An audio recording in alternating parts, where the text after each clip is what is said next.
Bien, conversaremos de seguidas con Héctor Benavente, quien es consultor de SEO Kairos Consulting, ¿no? Hay varios temas. Gracias por estar con nosotros, Héctor, y compartir en la mañana de hoy.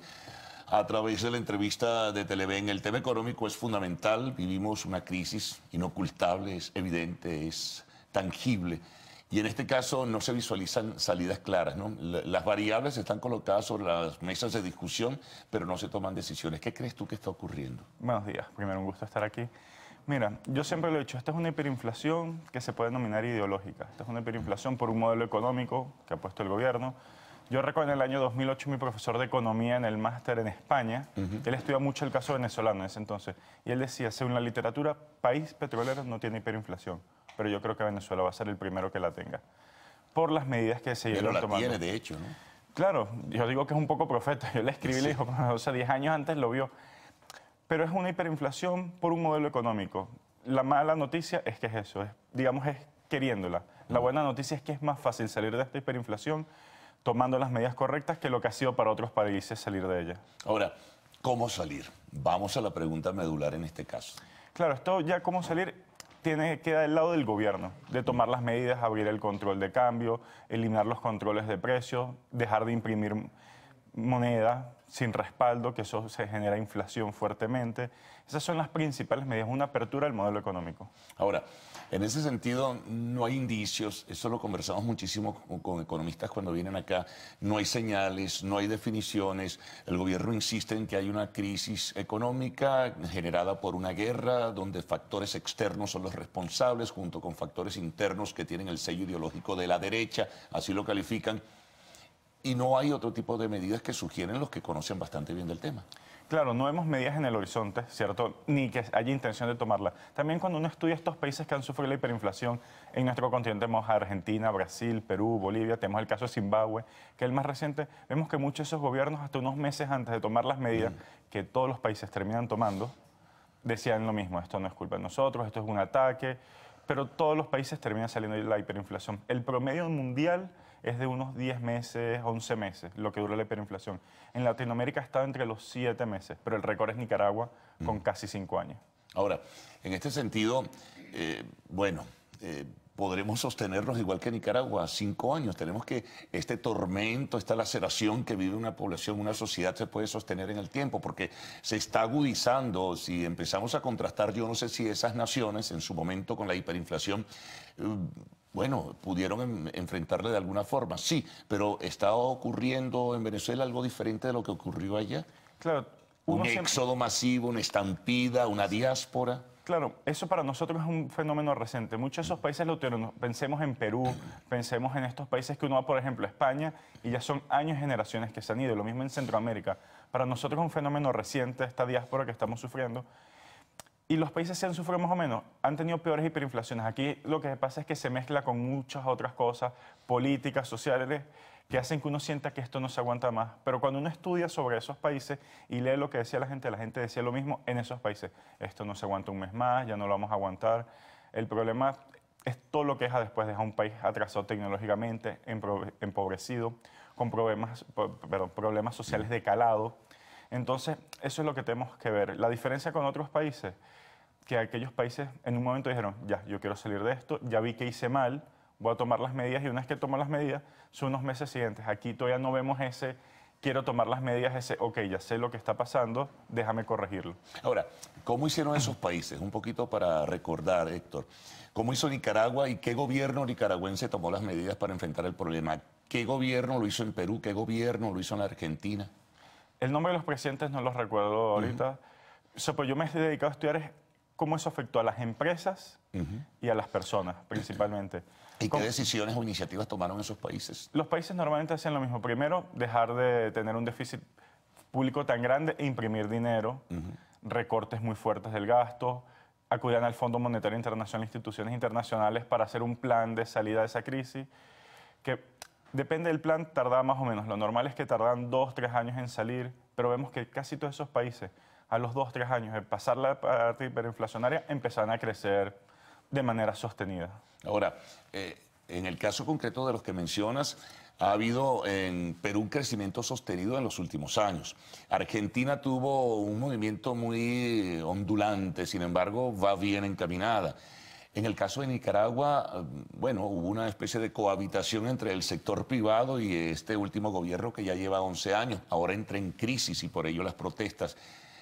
¿Cómo hacer lo posible para no retornar a una crisis hiperinflacionaria, por ejemplo? Bueno, hemos visto que son pocos los países que, digamos, vuelven a caer en esa hiperinflación.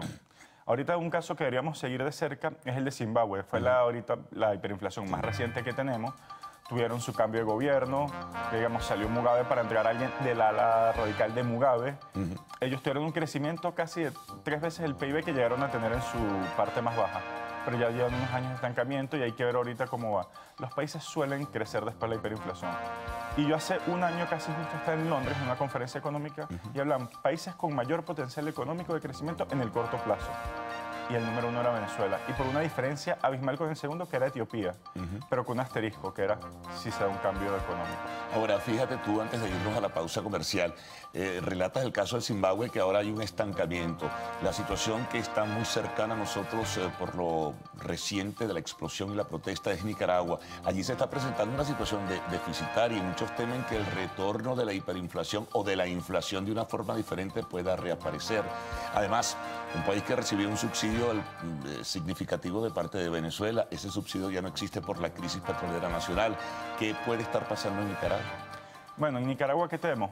Salieron de la crisis hiperinflacionaria, crecieron como crece todo país, tuvieron un desarrollo y vuelven a ese gobierno que los llevó a la crisis originalmente. Claro, ya yo tenía una estructura en la que me podía sostener, pero yo voy debilitando esa estructura, debilitándola, hasta que entramos en este punto, crisis. Ya vemos que ¿qué querían ellos hacer ahorita?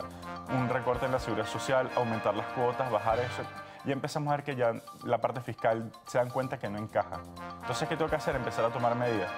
¿Por dónde iba esto? De hecho, esta era una recomendación del Fondo Monetario Internacional, tomar esta medida para evitar ese desajuste fiscal, ese déficit en mis cuentas públicas y evitar caer de nuevo en imprimir dinero y hiperinflación. Ya vimos que echaron hacia atrás la medida. Vamos a ver qué medidas toman. Pero Nicaragua puede encaminar por lo menos a periodos de alta inflación de nuevo, muy probablemente. Bueno, vamos a hacer una pausa, Héctor. Vamos a retornar enseguida con Héctor Benavente, consultor de SEO Kairos Consulting.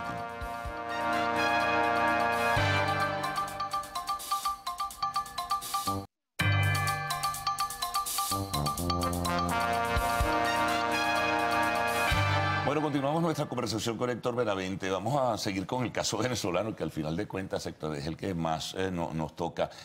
¿Qué va a ocurrir de mantenerse la orientación económica que tiene el gobierno? O sea, hablábamos un poco al principio de eso. ¿La sociedad venezolana puede resistir aún más una hiperinflación y una declinación económica generalizada? El mensaje positivo es que los países siguen ahí después de las hiperinflaciones. Recordamos la de Zimbabue, el número exacto nadie lo recuerda porque eran billones de hiperinflación, o sea, de porcentaje hiperinflacionario. Pero los países siguen ahí, algunas empresas siguen ahí, pero es lo que te digo, hay una destrucción muy fuerte del país. Los que más sufren es la gente, muchas veces la clase media. La clase baja suele recibir subsidios en casi todos estos países. La clase baja suele, aunque sea intermitente, lo suele recibir. Pero esa clase media es la que más sufre, tiende a desaparecer.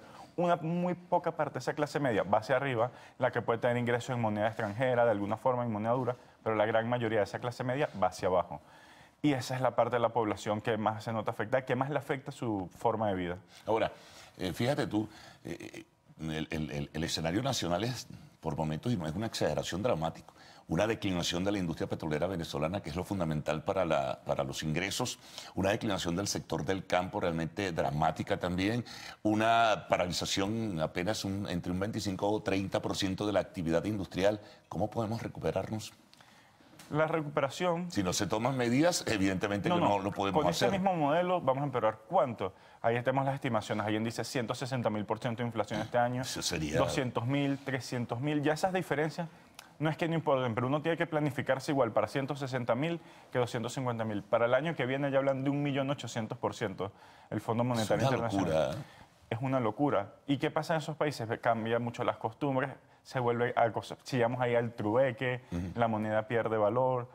Entonces es muy duro lo que tenemos lo que tú dices, el caso petrolero, ¿qué pasa si hay un embargo? ¿Qué pasa si la producción sigue cayendo? Los expertos petroleros lo dicen, solo 600.000 barriles son los que le generan caja a Venezuela. Y esa caja la generan básicamente en Estados Unidos, y lo han dicho muchos expertos petroleros. ¿Qué pasa si nos quedamos sin ese ingreso? O sea, ya podremos ir a una crisis humanitaria mucho peor de la que vimos hoy. Pero ese mañana, casi todos los países que lo han tenido, ha sido un buen mañana después de la hiperinflación. Como te digo, un crecimiento, hay alta inversión extranjera, entran grandes competidores, o sea, se suele renovar. Nosotros, por el lado malo, tenemos una caída del PIB que se espera a finales de este año entre el torno al 40-50% estar ahí. Es terrible. Uno dice, ¿qué tan grave es? Yo en una conferencia ayer lo decía, algunos países que participaron en la Primera o la Segunda Guerra Mundial, o ambas, tuvieron caídas menores del PIB que la que tiene Venezuela. Suena terrible, pero lo positivo es que tenemos una industria intacta que no, o sea, no ha sufrido bombardeos, no ha tenido desastres naturales. Hay que invertir para relanzarla, para arrancarla, no hay que construirla de cero. Claro, pero para eso tienes que abrir los espacios a la inversión internacional, la inversión nacional con seguridad jurídica, que es fundamental para cualquier inversionista, en fin. ¿Está el gobierno en disposición de hacerlo? Sin la empresa privada no es posible recuperar a Venezuela. Lo que nos dice la historia normalmente es que los gobiernos toman las medidas y se abren. Depende mucho del gobierno que tanto, lo que nos dice la historia. Este caso lo podemos comparar un poco con el de Hungría, que fue estas hiperinflaciones ideológicas, porque yo quiero implementar un modelo. Al final en Hungría también tomaron las medidas de apertura y Hungría fue post-Segunda Guerra Mundial. Los gobiernos terminan tomando esas medidas. El tema es cuánto, y cada día que pasa, esa inversión va a ser un poco más cara y va a tomar un poco más de tiempo de realizarse. Ahora, fíjate, en medio de este debate, de esta alarma y de esta circunstancia tan difícil que vive el país, comienza a hablarse, por ejemplo, para enfrentar como una variable el tema de la hiperinflación, dolarizar. ¿Es una salida coyuntural o es una salida permanente? A algunos les ha ido bien, a otros no les ha ido tan bien. Todos los economistas y de renombre mundial que yo he visto, he escuchado, y yo en España comparto mucho con uno, de la clase donde yo estudié y voy a sus conferencias, él dice, un país petrolero, un país exportador, nunca debe dolarizar. Él toca muchísimo el tema de Venezuela, también se llama Daniel Lacalle.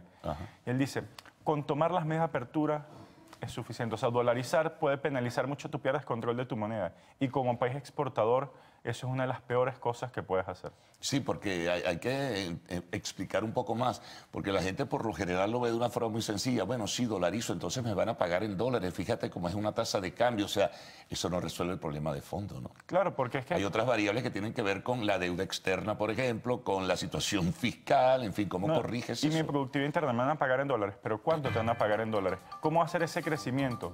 ¿Cómo yo puedo ir aumentando los sueldos en dólares si ya tengo unos ingresos que no van a aumentar? O sea, es muy complicado que un país exportador no pueda usar su propia moneda. Vemos que muchos países tomaron esa medida y terminan después volviendo a su medida local, a su moneda local, porque es muy difícil tú controlar tu economía sin tener control de tu moneda, de cuándo imprimes dinero.